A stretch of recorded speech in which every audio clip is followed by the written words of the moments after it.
The intro's played on a 12 string, which is where you get all those lovely overtones, but you can play it on a 6 string, and that's all I've got, so here's how that sounds.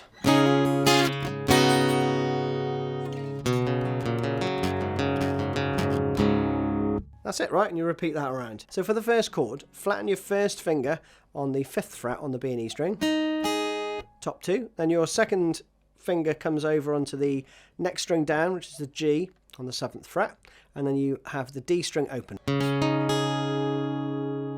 Now you're going to hammer on your 3rd finger onto the 7th fret on the B, like that. Then you play 2 more. So it's down, down, up. Then as you're changing to this next chord, which is 0, 5, 8, 0, and you really need to get your thumb right behind the fretboard here because you want to arch your fingers. So you let that open E ring out. If you're doing it like that,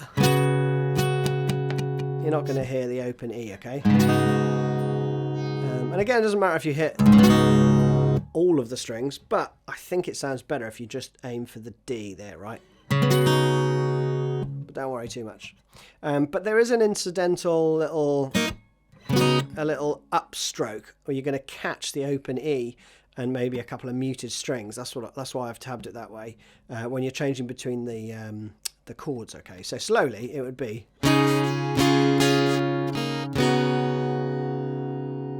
Okay. But it's a really incidental thing, so don't worry too much about it. Just concentrate on the chord change, right?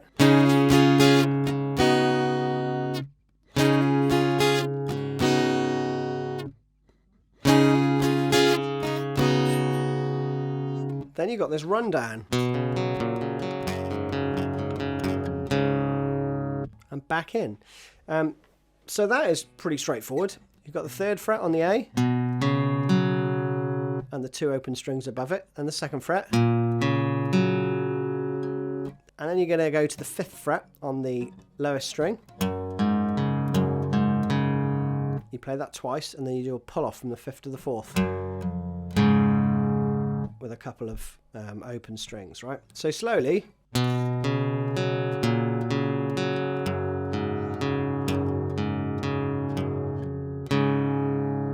Again.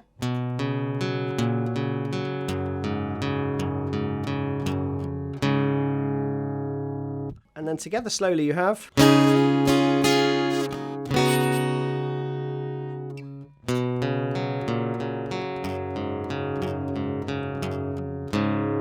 One more time.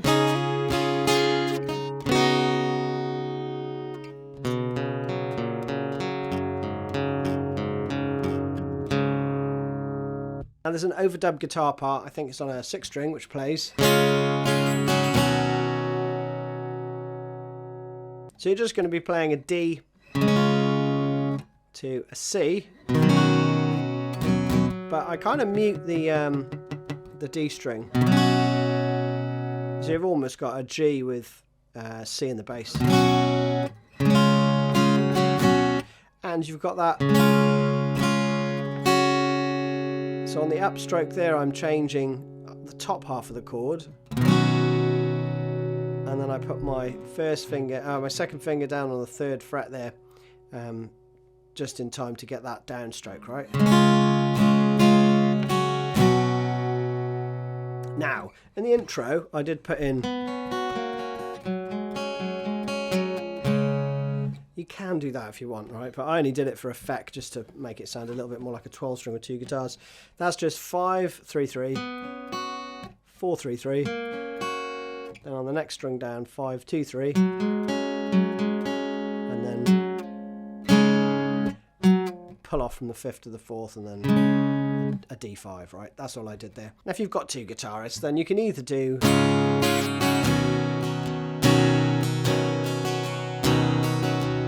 you can do some strumming, or you can do a bit of strumming and then join in with the rundown, right?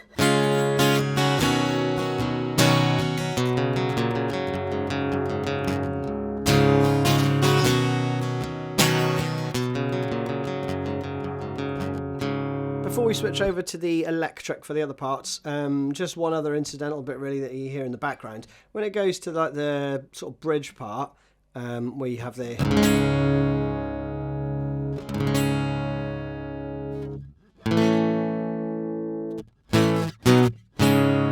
that part, right? You're going to do this.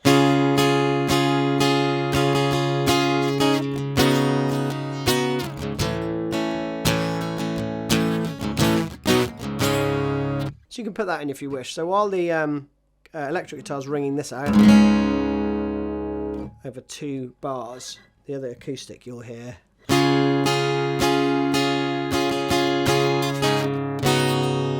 Just a variation on what we've done before, okay? So the first part is the same chords. Then...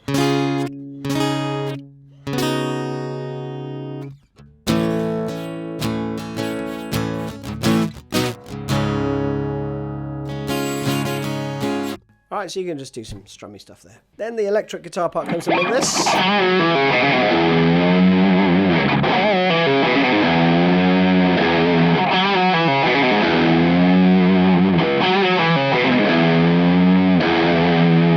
Plays that, I think, around 4 times. Now I've alternated that slightly differently there. Jerry kind of puts in the extra 3rd fret every now and again, but I'm doing it once every 2nd time. So what we're going to do is a bend and release on the 5th fret on the 4th string, or the D string. So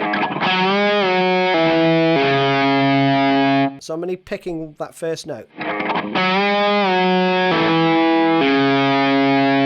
Now to make it sound a bit cleaner, when I pull off that 3rd fret, I actually rest my finger as I pull off that note. I rest it on the next string up, on the G string, right? Because if you just pull away from the fretboard completely, you're going to probably hit that that G string, right? And you'll get this thing happening. Here you can hear both those notes rather than... So I'm literally just resting my finger. As soon as I pull off that,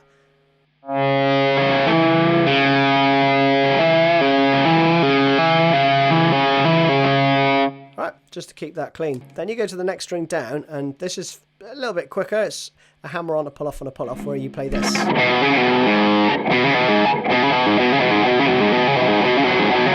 Again, it's just one pick. And I'm doing the same thing there, right? When I pull off,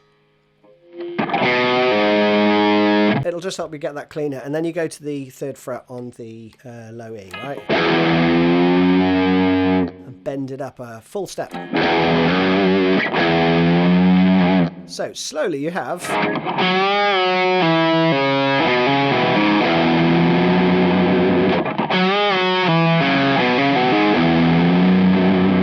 Alright, but the second time what I was doing was this.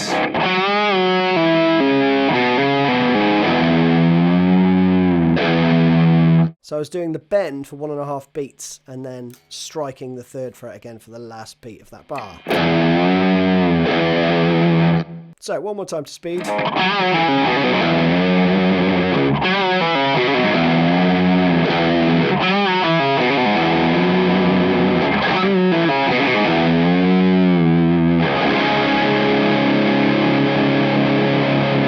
Then you go round again, a second time coming out of it that you're going to play.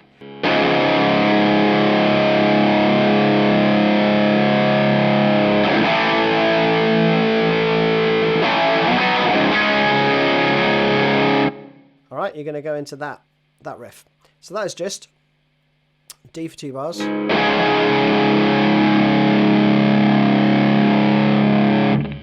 B flat for 1 bar, and then you're going to do B flat to C to D with that rhythm. And the second time round,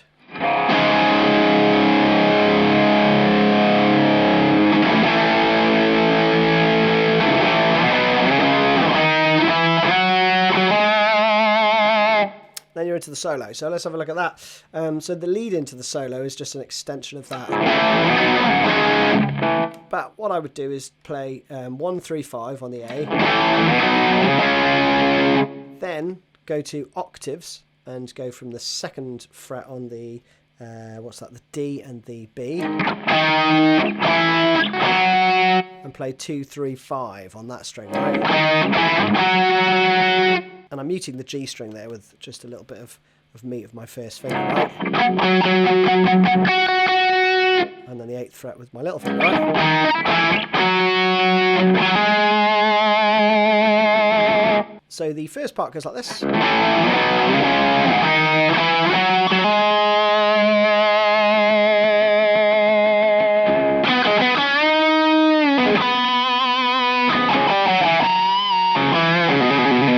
So the first bit, not terribly difficult. Hammer on.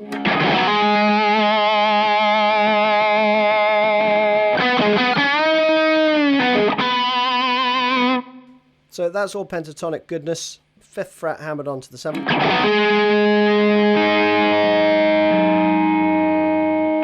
And this run.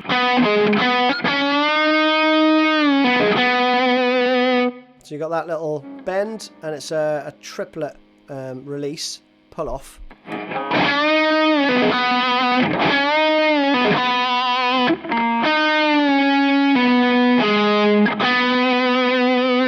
Like that, okay.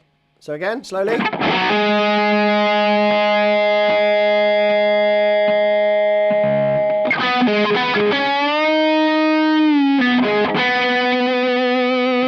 Then you got this rundown, which is played with artificial harmonics, I think.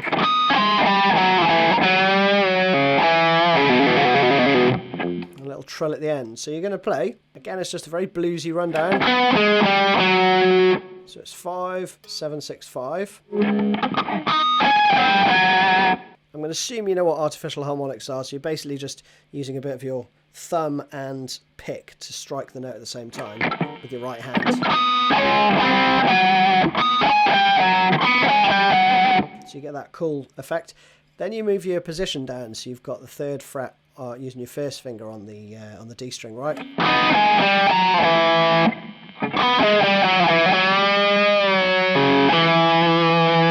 So that's the riff.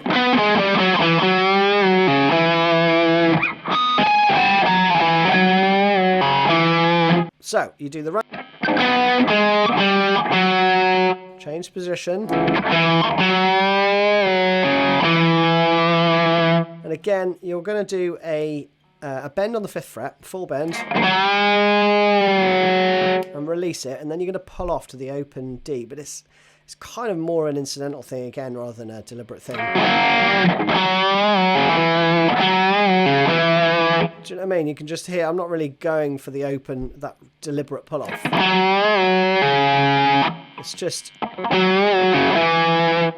an incidental bit of feel as Jerry moves to the next note, I think. So,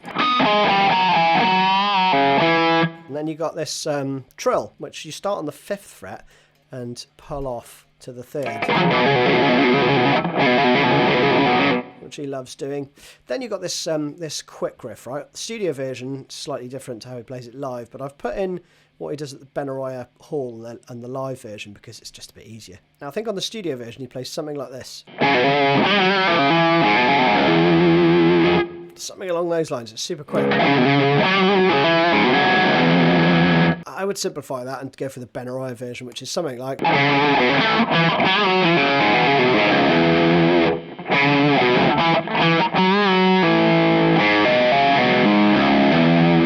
Now on the Benaroya live version, it's a much more distinct riff. I would play this, so, and it's a bit easier as well. So it's going to be.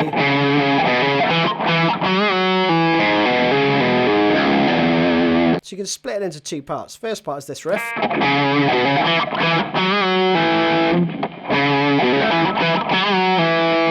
Pretty straightforward, slowly.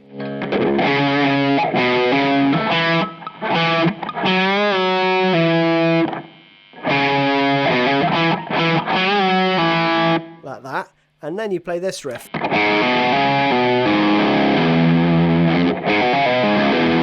Which is just a load of hammer-ons and pull-offs, right? So you're going to play, this is all on the A string. And then on the low E, you finish it off like that. So together you would have...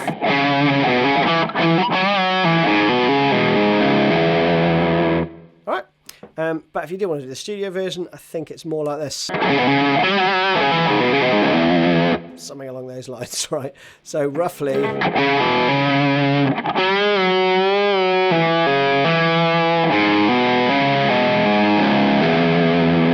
So once more slowly.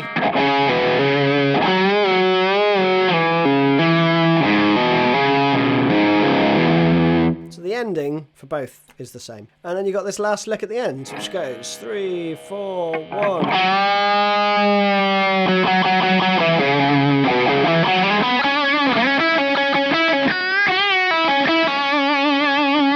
Like that. So slowly. Starts on the second beat. Bend and release on the 5th fret on the D. And then again with some artificial harmonics, you just pick. So 5 on the 5th fret. And then you've got... So the first half of that phrase again, 3, 4, 1.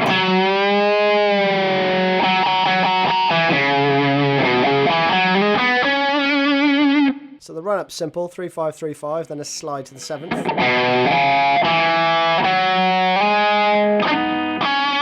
And a 5, 7 when you arrive there on the next string up, right? Then you've got this.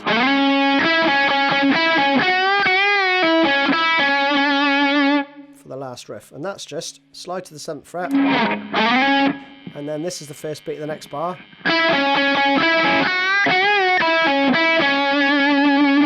Really straightforward blues riff, shouldn't cause you too many problems. Now there's just one more riff that we need to do when it's doing the stuff, that you'll hear this.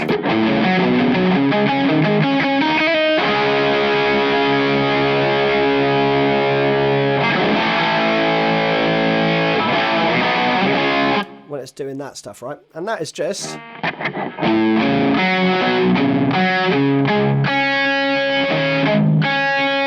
So, slowly.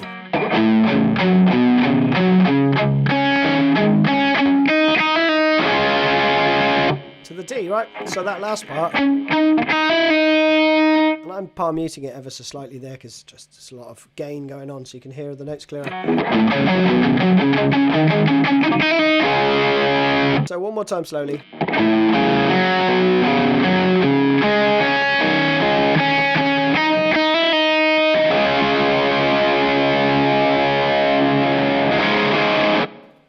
And that's it.